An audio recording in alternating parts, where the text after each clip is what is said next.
is The Joe Gaither Show on BamaCentral.com.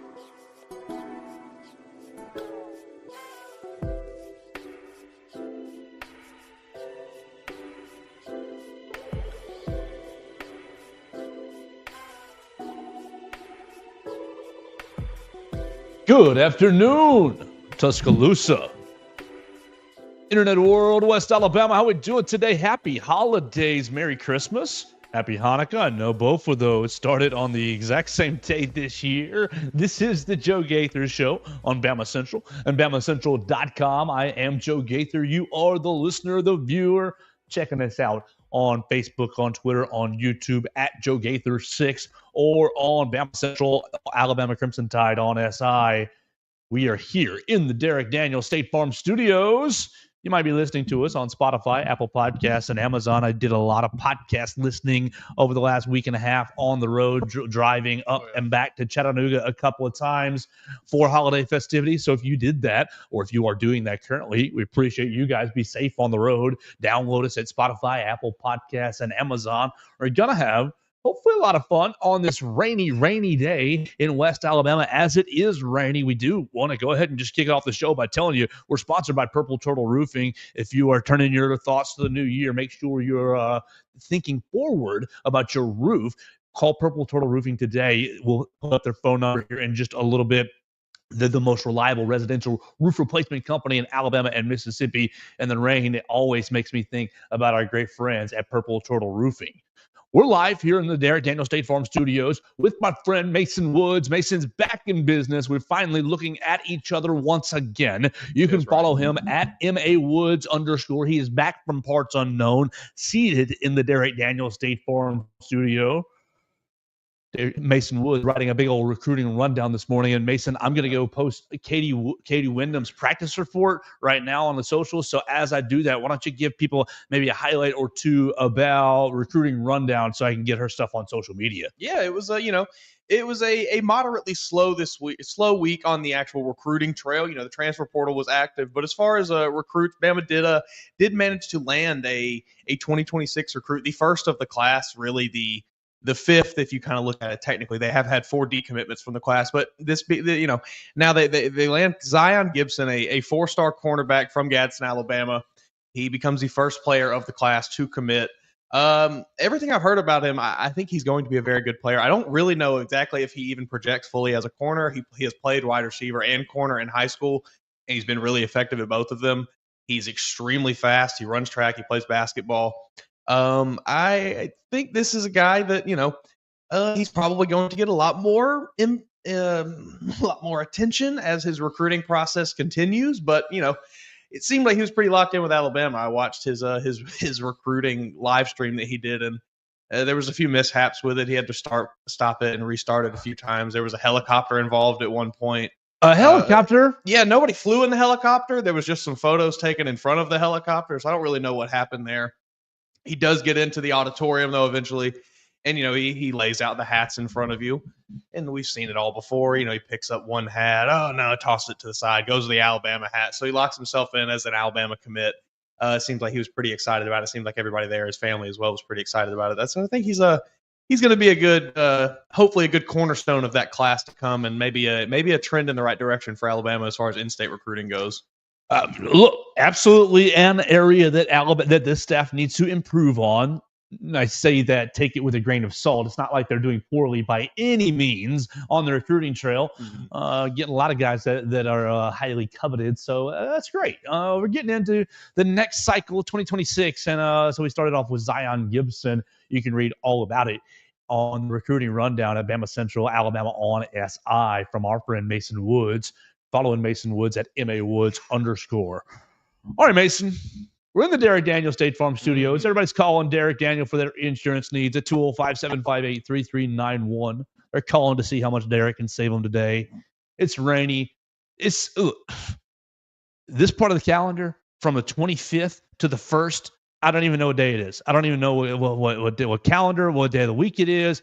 But I'll look. All right, it's Friday. It's the 27th. Alabama is playing on Tuesday. We're playing on Tuesday. That's the 29th or the 30th. That's the 31st. Oh my gosh, all the days are running together. That's the last day of the year.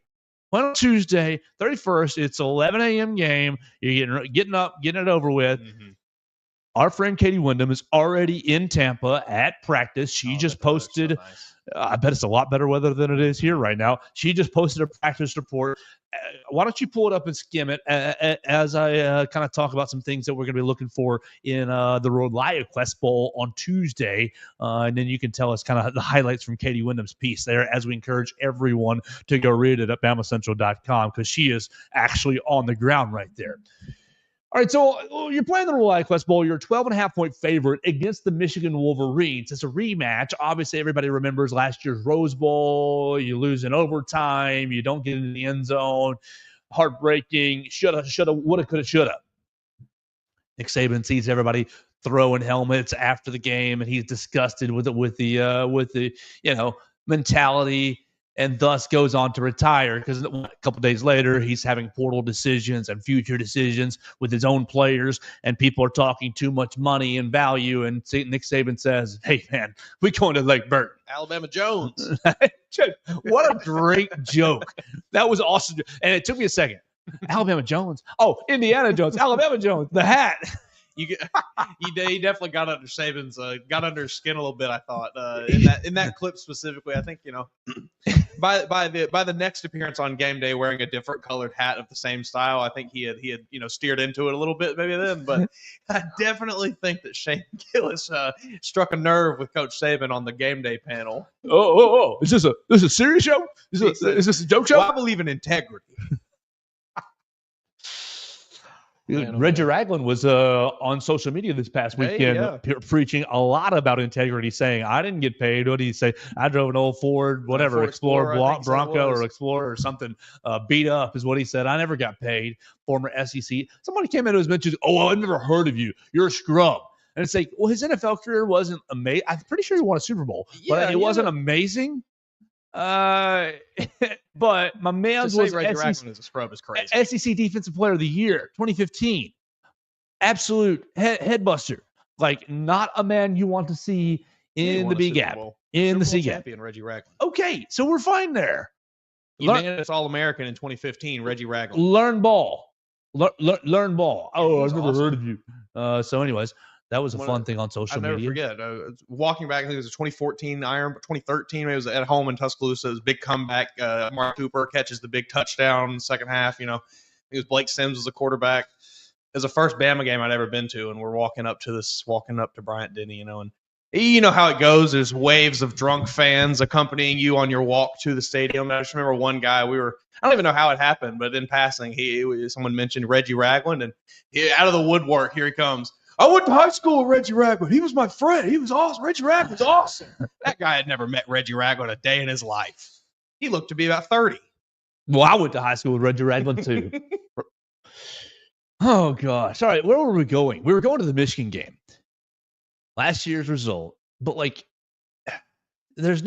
I feel no buzz.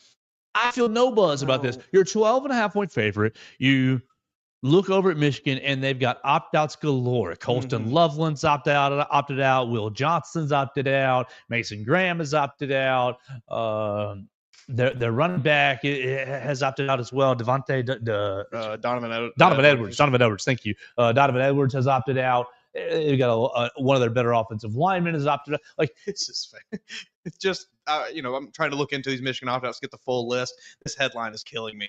Who all has opted out for Michigan? Can Bryce Underwood play? Right. Well, no, he can't. Come on, people. What are we doing? SEO purposes. We're trying to get that SEO, that Bryce Underwood clickbait.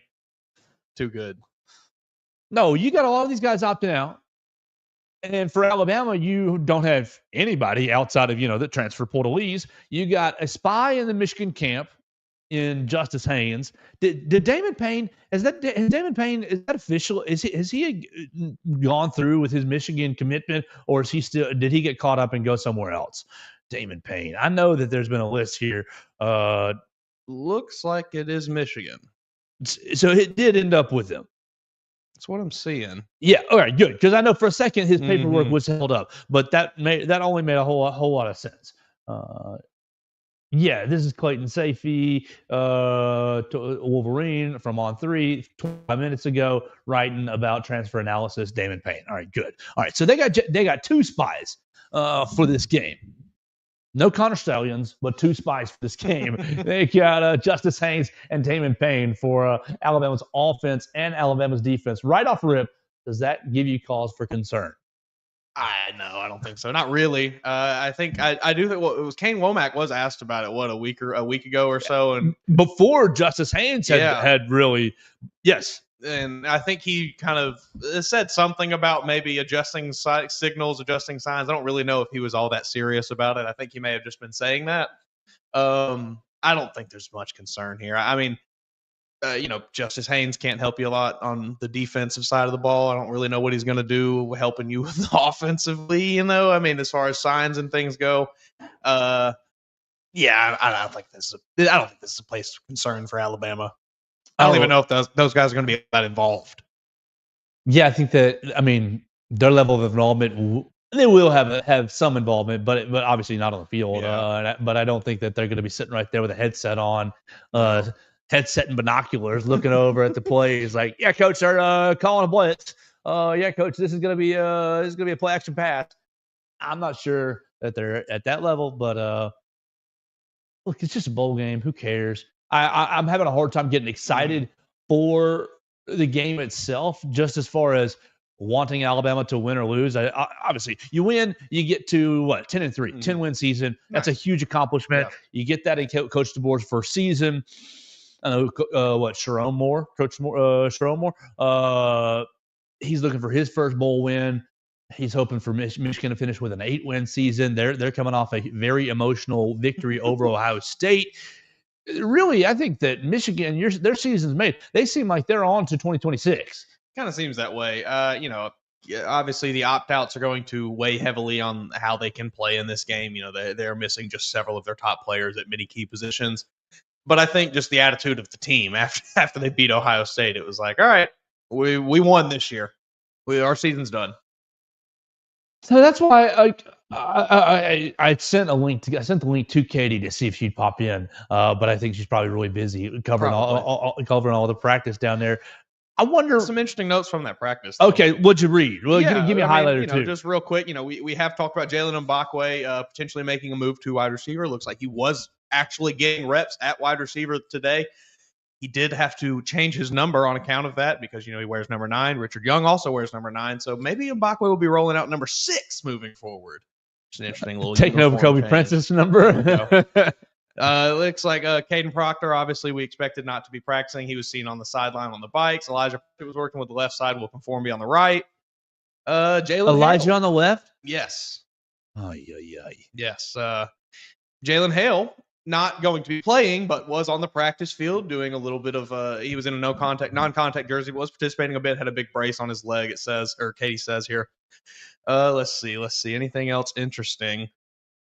Javier Arenas was there. That's pretty cool. That's one of my favorite Bama players of all time. I absolutely love that guy. He was just electric. Other than that, not really anything to take note of. Q Robinson, Deontay Lawson, Malachi Moore, all guys that are injured. They're still there at practice in support of their guys, looks like. So, not anything super crazy, but Jalen Mbakwe officially getting reps at wide receiver. So I think we should expect to see that in the game on Tuesday. Yeah, I think that he's not going to be playing any defensive back at all on Tuesday. You're probably right. I think he's going to be playing full-time wide receiver. Somebody asked me about that. So one of my favorite listeners actually texted me, said, "I'm listening to you as I'm driving on the Monday episode, saying asking how much Jalen Mbakwe would play wide receiver." I think he's going to play full-time wide receiver on Tuesday. And I think what do you have? Ryan, Jeremy, Rico Scott, Jalen Mbakwe. Who was the fourth that we decided before Mbakwe? Ryan, Jeremy, Rico Scott. It wasn't Amari Jefferson's hurt. My buddy, Baylor man, Chattanooga fella. Oh, Cole Adams is hurt. Jaron Hamilton? Yeah, it's Jaron Hamilton, right? Jaron Hamilton. Yeah. Is Jalen Hale's hurt. All right, so it's Jaron Hamilton, and it's Jalen Mbakwe. That wide receiver 3 spots wide open. Oh, yeah. So let's play Over under Mason Woods. For some reason, 6.5 feels like the right number. Touches, offensive touches can be receptions or handoffs. How many touches does Jalen Mbakwe have? 6.5. That's way too high. I think 5.5. 5.5. Over or under 5.5. I think I'll take the under. I think he maybe gets some targets. Maybe does not come down with everything. Maybe, had a little miscommunication here and there on some routes, things like that. You're not saying the quarterback's going to miss him, are you? Maybe. Quarterback might miss him. I do think we probably see at least 2 or 3 gadget plays where he's, getting a handoff type deal or a little jet sweep kind of play. They're asking him to do the double pass because he was a quarterback in high school. There we go. Double pass to Ryan Williams. That'd be sweet. Pops him out on a flare screen. He gets the backwards pass. Ryan's taken off already. Yeah, I would like that. I'd like to see that. Nick Sheridan, take notes. Sheridan listens to the show, I've been told. Sheridan, DeBoer, and Womack. They all get together once every day. They have a standing meeting to listen to it. Happy holidays, fellas. I think, I would go with the under on that. I think they will try to get him involved on some specifically designed plays for him. I just don't think it's going to be a ton of them. Okay. All right. Yeah, I think it's going to be a lot of fun. All right. So, biggest concern out of the notes oh my gosh, yes. All right. We're about to get a whole lot better. You're going to have to pop off your earphones so we can listen to Katie Wyndham so I can hear her. Wow. Oh, yes. Perfect. We're going to go down to Tampa and find our friend Katie Wyndham. Katie just published practice notes. Mason just kind of gave you some highlights. And Katie, I was just about to we talked about Jalen Mbakwe just a little bit playing wide receiver. I'd love to get your perspective on that. But first, it's the tackle situation. That's my biggest concern right here out of your notes. Katie writes on BamaCentral.com, Alabama on SI, that Will Conformity is playing right tackle at practice. Elijah Pritchett playing left tackle at practice because Caden Proctor is a little bit dinged up. First off, how are you? How's the weather? Thank you for joining us. And what is going on with the Alabama offensive line? I'm good. It's great weather down here, sunny Florida. That's why I'm squinting in the camera right now. I tried to get somewhere where I wouldn't be looking into the sun. I currently have the computer on top of a recycling bin. But because, once you get downgraded from the playoff or a New Year's Six Bowl, you don't have as nice of media accommodations here. There's no media workroom. There was no shuttle here. We're kind of roughing it out in the sun right now working. But, yeah, it's definitely an interesting situation. Now, we didn't see, the offense actually, all lining up. But, when they were going through drills, Elijah was on the left side. Wilkin was on the right side. Caden was nowhere near the offensive line. When we first walked out there, we thought maybe he wasn't even there at all.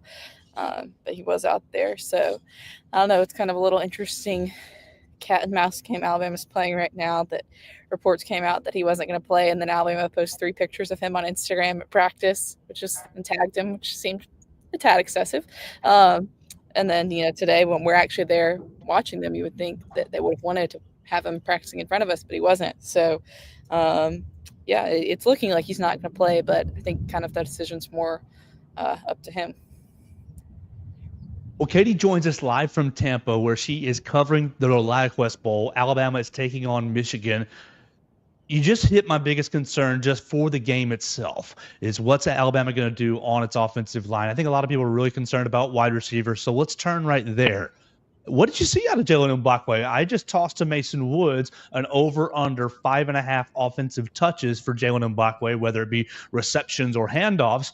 What did you see out of Jalen Mbakwe, and what do you think about his offensive involvement on Tuesday?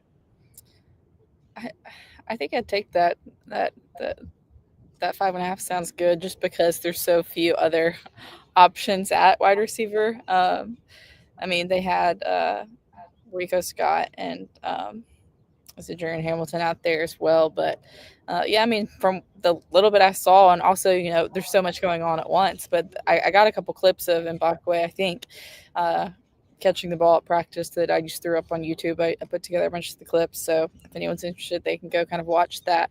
I think he will play, just because they need bodies at wide receiver, and there's so few available. I mean, obviously Ryan Williams and Jeremy Bernard were out there. Also put in the practice report, Jalen Hale was practicing. That he's not going to play. They're not going to, burn a year of eligibility, even though I guess he could get the medical red shirt for one game. But he was moving pretty well. I mean, he's out there. He had on the black no contact jersey and a brace, but he seemed to be moving pretty well and practicing at close to full speed. So I think that's good news for next season. But I think we will see some Mbakwe action on offense. Katie, I read that you mentioned in the rundown that at one point DeBoer kind of had to maybe get on everybody and kind of yell at the quarterbacks a little bit. Just kind of going off of that, what is the whole team? Is there kind of the typical sense of urgency that you see with an Alabama practice, or does it seem like anybody's maybe not super excited to be there in Tampa? I think at least from the little bit we saw, they seemed pretty fired up. Jamarcus Shepard was fired up like always. There was a lot of energy around the different groups. It was, like I said in the report, it was hard to see what was going on defense, but on the offensive side of the field, they seemed pretty fired up. Yeah, Kalen was getting on the quarterbacks to make sure they did the drill right, make sure everybody's has some pep in their step as they get ready for this ReliaQuest Bowl. Well, we were kind of highlighting Michigan's opt-outs right before you joined, and they have a ton of them. Mason Graham, Donovan Edwards, they're all over the field. Will Johnson, tons of opt-outs. Colson Loveland. What do you think the Alabama mindset's going to be on Tuesday, and how do you think really the coaching staff is going to handle really some of these veteran players for Alabama that are opting in per se? I mean, obviously it's not opting in, but not opting out, choosing to play, the Tyler Bookers of the world, the Jalen Milrose of the world. Do you think there's going to be any sort of okay, these guys are going to play a little bit, and then we're going to see a Ty Simpson? What do you think is going to be the mindset from the coaching staff when you kind of compare it to Michigan and their depleted roster? I mean, I think they definitely obviously want to win this game. So I don't know if it's like maybe if the game gets out of control, but then that's kind of a normal scenario where if you have a big lead, you're going to put your backups in. I don't know. I think we talked, I think, Joe, on just a minute about kind of what this says about the program that these guys were choosing to play. And I talked about Bryce and Will 2 years ago. But really, I think for this game, a good example would be what happened in 2020 when Alabama played Michigan in the Citrus Bowl, and a guy like Jerry Jeudy that went first round that decided to play in that game and had a great game, maybe helped his, draft stock put on a good performance. And so I think that could be a chance for some of these guys to get out there and play well. And I think maybe, I don't know, I can't read the coach's mind. It'll be more up to the guys of, do I want to, keep playing this game like I normally would? Do I want to stay on the field as long as possible in my Alabama uniform, or maybe just have the chance to enjoy it from the sidelines after they build up a lead, if they build up a lead? Katie, I know you said in the report there that it was more maybe kind of drill work with the offense, not as much kind of team on team period. But we here on the Joe Gaither Show, we have been banging the drum for Austin Mack. What can you tell me that you saw out of the quarterback, the transfer from Washington? Were you able to see anything from Austin Mack? Yeah, I've got to be honest, I didn't see a ton from him. I mean, I videoed some of the quarterback drills and watched him going through, but I honestly, I would be just making stuff up if I tried to give any specific insight to what I saw. But I'll let you go look at the Zapruder film, and you can let me know. Y'all can let me know what you see from the practice footage of Austin Mack. And it also, because it's so sunny out every here, clip we can find. It was hard for me to see my phone a ton. So, this may not be the best practice footage we've ever gotten, but, it's the first practice footage we've gotten since August. So that's, it's something at least to see what's out there right now. We'll break it down frame by frame. Absolutely. Katie Wyndham is live in Tampa, and we're going to let her go in just a minute because she is hardworking covering the ReliaQuest Bowl. Please follow her at Katie Wyndham _. Follow all of her work, BamaCentral, Alabama on SI. The last question that I have for you, Katie, is bowl game activities. You left your family, you left everybody to go cover this game right after Christmas. What is going to be the bowl game activities? Will the media get to be involved in any sort of those activities? Will the team do anything fun? Obviously, they sometimes pit the teams against each other in some sort of competition. Is there going to be anything between now and Tuesday that is a little bit off, outside of football? There's a beach day where I think it's going to be kind of like a thing for the players. and fans and the bands, kind of like a battle of the bands thing. I think maybe I'd have to go back and read the details on that. And then there's also a day at Busch Gardens, the amusement park with roller coasters for the teams and media. So that should be fun. I can't remember what day it is. But yes, there's some fun stuff sprinkled in here. The full bowl experience, even though they didn't get in the playoffs, which really, that was kind of one of the downsides that I didn't even think about until people were talking about it the night of the games, that these teams that made the first round of the playoffs and then lost didn't get any sort of traditional bowl experience.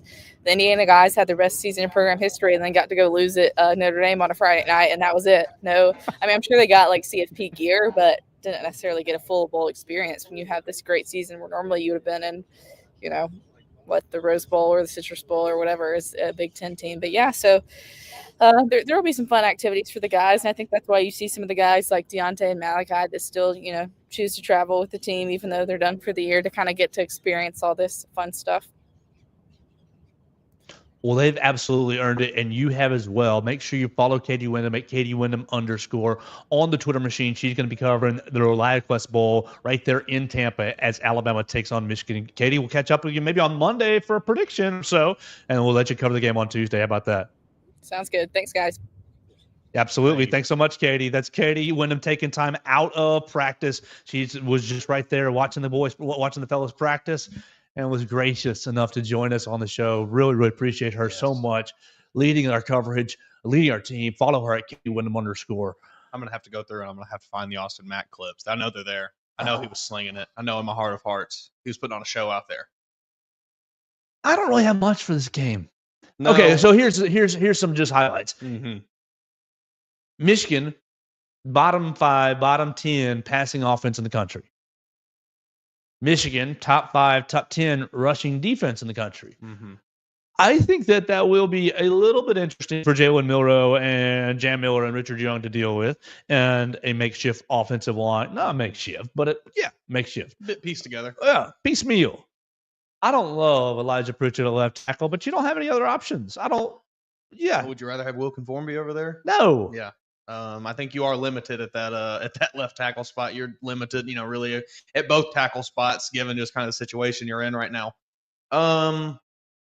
Yeah, I think that matchup, certainly the rush defense versus Alabama, really we've seen it on multiple occasions. They need to get the run game going for this offense to, really thrive and move and be efficient. So that is certainly a bit of a challenge for Alabama, maybe an interesting thing to watch for in this game. But I still think, especially given all the opt-outs like we have mentioned so many times already, Alabama should hopefully be fairly comfortable in this matchup.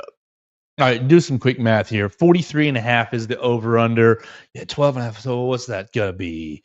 43.5 divided by 2 is what? 22, right? So 22, then you plus minus 6 each way. 28 minus. Yeah. So you're looking at you're looking at basically what's 28 minus 12? 16, right? 28-16 is kind of the implied line. I was just over here in La La Land. Isn't 28 and 16? Isn't that 38? Yeah, that's about 44. Yeah. Mm-hmm. That puts us right there. Yeah, that puts us right there at 44. So that's the implied line, 28-16. I don't know that I see Michigan scoring 16 points in this game.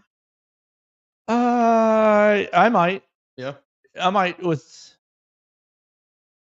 that's really just 2 touchdowns and 2. That's just 2 touchdowns and 2. That's a lot to ask of Michigan. They struggle to move the ball. They move the ball well against Ohio State because Ohio State just couldn't figure out how to stop an inside zone or anything. Well, they only scored 13. So there we go. They scored 50 on Northwestern. They only scored 15 against Indiana. They only scored 17 against Oregon. They scored 24 against Michigan State. 7 against Illinois, 17 against Washington. Just terrible offense. We have seen what this Alabama defense does against really bad quarterbacks. Some really bad quarterbacks. So it's going to be like 24-10. Do we like 24-10? Maybe 31-10 even. So you think this Alabama team is going to score a lot? It's going to be Jalen Mbakwe City. Touchdown. An Mbakwe touchdown would be pretty cool. I could see them putting up 30 points, 28-31, somewhere around there. I like. I'll take 31-10. I think I like that. No, I'm not going to pin you down to it because we will basically get deeper into it on Monday, Mhm. as that will be the day before the game. That would be eerily similar to the last time these teams, well, not the last time, but the last time these teams played in this kind of bowl game setting, 2019, when Alabama won 35-16. Yeah, that's what she just compared. That's what she just compared it to, Mhm. the Jerry Jeudy game. Did Michigan have a lot of players opt out that time too? Ooh, that I'm not sure of. I remember Nick Saban. I remember remember Nick too well Saban that giving game. Najee Harris an extra touchdown at the end of the game as a big old middle finger to Jim Harbaugh. Najee, I love 24 that. carries, 136 yards on the ground, 2 tutties that game. Yeah, and he didn't need the last one. They could have taken a knee, but he handed it to him anyways. Oh gosh. Okay, so we'll talk more about the ReliaQuest Bowl on Monday, as Katie Wyndham will give you a little bit more practice reports over the weekend. I'm sure she's going to give you reports from Busch Gardens. That sounds like a lot of fun. Are you a roller coaster guy, Mason? I am not, unfortunately. I've tried it. I get pretty bad motion sickness on them, and well, the 2 that I've been on, I was just like pale face, sitting there the whole time trying not to throw up. So I don't really do too well on them. Not a big rides person. I love them. I have a hard time on airplanes, even, honestly. So Oh wow. yeah.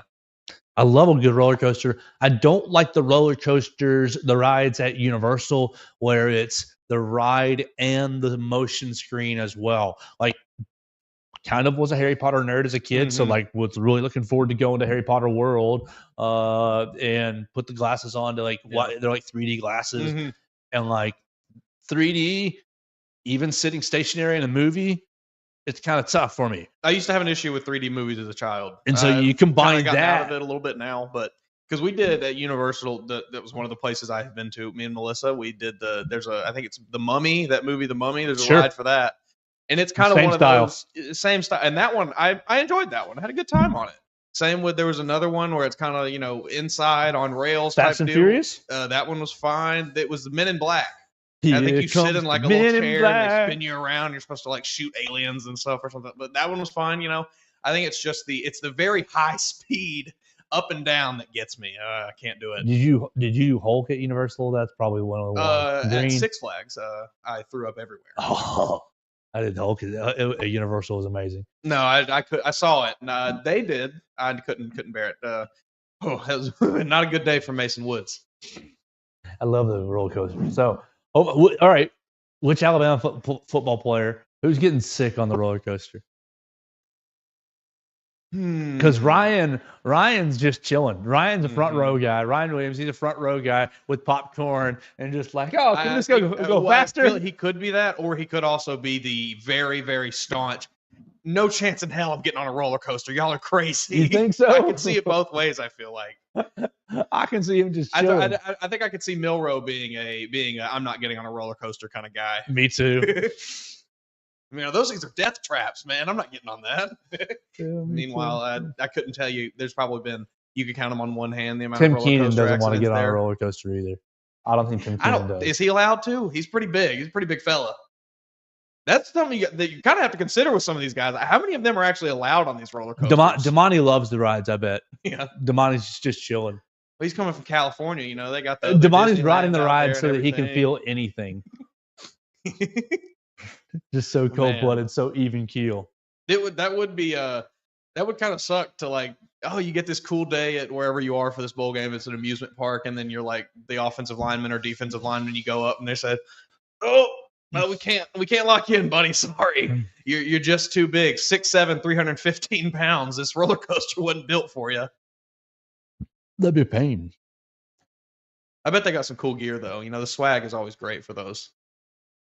You know what? I need to pull a page from some of my other journalist buddies. They got a second screen at some of these games. They're on their laptop and they'll have an iPad open, and that's where they keep their stat broadcasts. I'm just like, oh, I need a second screen, and they'll keep they'll connect to their Xfinity or whatever, and they'll keep it right there so they can punch, rewind, and stuff. And I'm like, oh man, I need that second screen. I need to go to one of these bowl games. Shoot, the Cotton Bowl. 2021 playoffs, they gave us a hat, a pullover. They gave us all kinds of stuff from the That's media. sweet. It was awesome. Yeah. So I hope they do take care of Katie. I know that it'll be obviously lesser for the media, Sure. but it's still a great gift. I mean, yeah, that's not usually. to say that these bowl games are cheap by any means. You know, there's still massive sponsors for these things. There's a lot of money going into these events. So surely they can take care of the folks that are going to be there covering it, as well as the players that are going to be participating in it and the coaches as well. All right, Mason Woods. Let me go tell you everybody about our friend Purple Turtle Roofing. They are the most reliable residential roof replacement company in Alabama and Mississippi. Oh, as I click our screen right there, Purple Turtle Roofing. Bam. Come on. I don't know why it won't come up.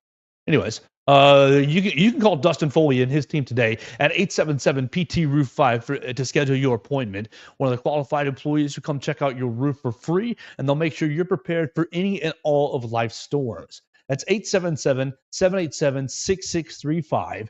Or you can visit them online today at roofturtle.com. Like you said, it is raining. If you live in West Alabama today, you're experiencing that. So make sure that you are prepared for all of life's storms. Call them at 877-PT-ROOF-5. All right, let's transition a little bit to Alabama basketball. Obviously, several days away, but it's the next game, and we won't be on. We will not be on Saturday. Sunday, the Crimson Tide takes on South Dakota State. The Jackrabbits come into Tuscaloosa. Jackrabbits are 9-5. They are 0-3 outside of their own building. Should be another opportunity for Alabama to win big. ESPN's matchup analytic predictor has them as a 97.5 point favorite, or 97% chance to win. That's not right. 97. I'll take South Dakota State on that one. Yes, I'm sorry. Oops. I said that incorrectly. 97.5% chance to win outright. Can't believe I just said that so poorly. Feel good about that 97% chance, though. Maybe not 97 points, but 97% chance to win, certainly. What do we have in this Kenny Pomeroy? This is Alabama's real last tune-up game, kind of before they get into conference play. This, we've talked about what this stretch of. I don't want to call them easy games because Alabama has somehow found a way to not really make them look easy at times, but should have been easy games on your schedule going into it. And it was your chance to, after you had that very, very tough stretch where you performed pretty well, you had a chance to really lock in, get your lineup right, get your rotations right before conference play, and this is the last chance for Nate Oates to do that. South Dakota State 119th in KenPom with they're 125 in offensive rating. They are 136 in defensive rating. They're 112 in tempo. What do you want to see out of Alabama? If you got one wish, and if you could see one thing only, what would it be? I'd like to see a performance somewhat similar to game one against UNC Asheville, or they just hammered the ball inside and sprinted up and down court for 40 minutes. That'd be pretty great. If we could just get a consistently fast-paced offense with good defensive play, good effort from all five guys on the court, whoever those five guys are going to be at any given time, I feel pretty happy. Whether the shots fall tonight or not, I really don't care. It's more of an effort thing I would like to see. Because with effort, they'll win the game. I'd like to see some of those shots start falling, though. The three-point shot, the three-point percentage has not been that good for the Crimson Tide this season. Really. We've talked about the shooting. We've mentioned Noah Clowney before in his slump with Alabama. He's lighting it up for the Nets now. He had like 9 threes the other night. I think yesterday. It'll come. Just takes time. I'd like to see that pace, yes. But the biggest thing that I want to see with the defense and the pace is not 19 bleeping turnovers. Yeah.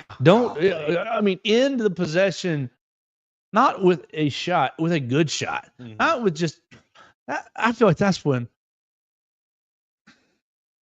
I think that's been my biggest issue with this team throughout the 12 games that you've played. Is that about right? 12 games. Is shot selection on a whole. I mean, the team is so dang talented, and everybody can score from almost anywhere on the court. Mm-hmm. But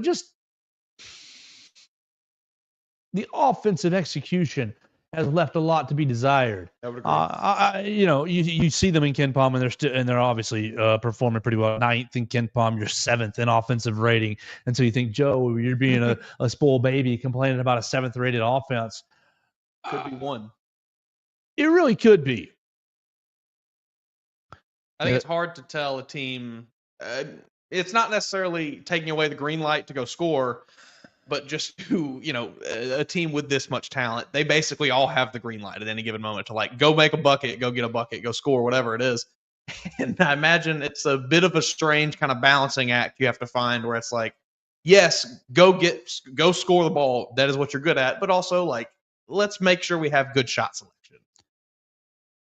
How different, Mason Woods, will the rotation be next week?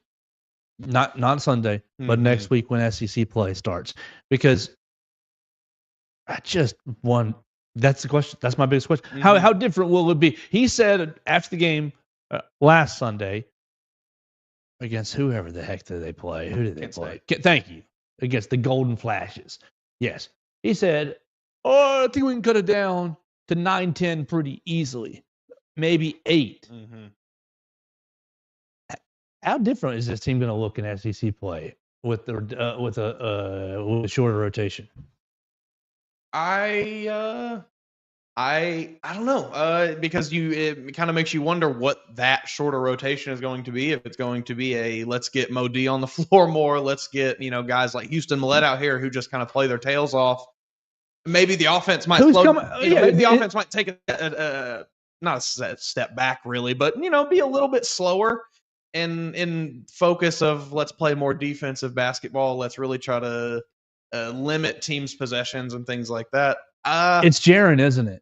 I think it might be. He's coming out. It might just be. I like what Jaren gives you from a shooting perspective, obviously, and he's turned it on the last few games. He's played really good defense all year. Yeah, I think he just hasn't been consistent enough. I guess is maybe his biggest issue. It's hard to nitpick this team. It's Jaren and it's Aiden Sherrell. Sherrell is definitely, not going to be. I like Sherrell. I think he's just not there. I feel such. I say it's Jaren. That's it. That feels so foolish to say that he's the one that is getting, because I don't think he started a lot in non-conference play, and just like you said, the Noah Clowney comparisons. I think he loves him for his for what he gives you stretching the floor. I don't think it is. But I feel like it might be. It's not Youngblood. He's not getting Youngblood's minutes are going to get ramped up. He's getting ramped up. He is getting ramped the bleep up. I don't think you're limiting Darian Reed. I like what he gives you. Yeah, it's not Darian Reed. Again. A defensive monster. Yes. You're definitely playing him. It's not LeBaron either. No. Is it Aiden? I mean, Aiden's been a pretty great shooting option, though. He has really helped in the absence of Latrell. And I know Chris Youngblood has also stepped up in the absence of Latrell, but Aiden has as well. I mean, it's just so hard to get this team to a tight rotation because there's so much talent everywhere. It's a good problem to have, but a problem nonetheless.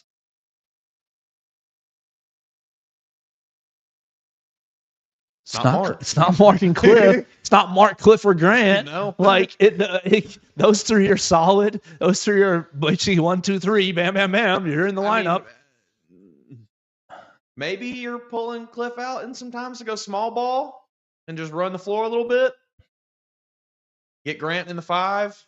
Put Jaren back out there at the 4. Darion at the 3. Yeah. Youngblood at the 2 and Mark at 1. And you just run people out of the gym. We need to stop on defense. Get in there, Cliff. It's going to be very interesting to see what you do, Coach Oates.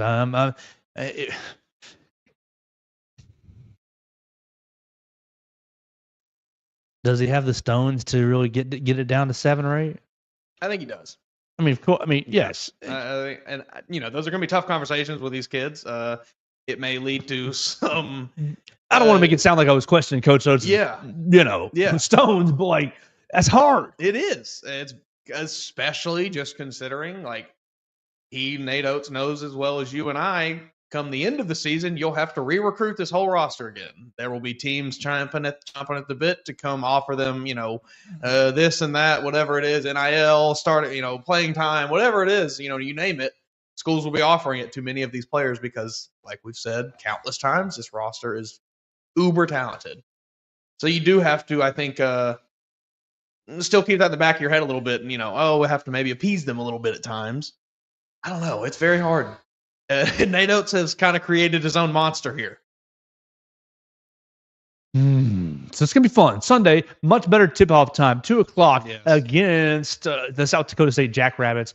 No lines available quite yet. They'll put it out, I guess, on Sunday as they do for college basketball. I hate that. I wish they'd put it out 2 or 3. Like, what the next game is. Just put it out and let it move. I do not like that. But we'll see if Alabama can get a consistent defensive performance and see how Nate Oates uses the final piece of information to Oscar Clough. That's the guy you got to watch out for. He's leading the team in points, rebounds, and assists. What's he scoring? 16.6 a game. 16.6. What's his shooting? He's averaging percentage? a double-double. What's his shooting percentage? Like you got that 71.4. He's center. Oh, center. So he's not 6'11", 260. Big boy. Might give Cliff some hell in there. Points, rebounds, and assists? That's what it says. That's what the ESPN's telling Point me. forward, baby. Yeah. Only 2.7 assists, and that is team leading. That's not so a great we're sign for definitely seeing Jackrabbits. Jaron out there with them. We're seeing Cliff out there with them. Aiden's going to get his last little bit of run. Mm-hmm. It's going to be crazy. 2 o'clock, much better tip-off time. Everybody goes to church. You get your lunch in, get over to Coleman Colieseum. Not necessarily as much in the holidays. Hopefully you'll have people, somebody said, "Oh, it's an empty crowd in there, Joe." And I'm like, last Sunday.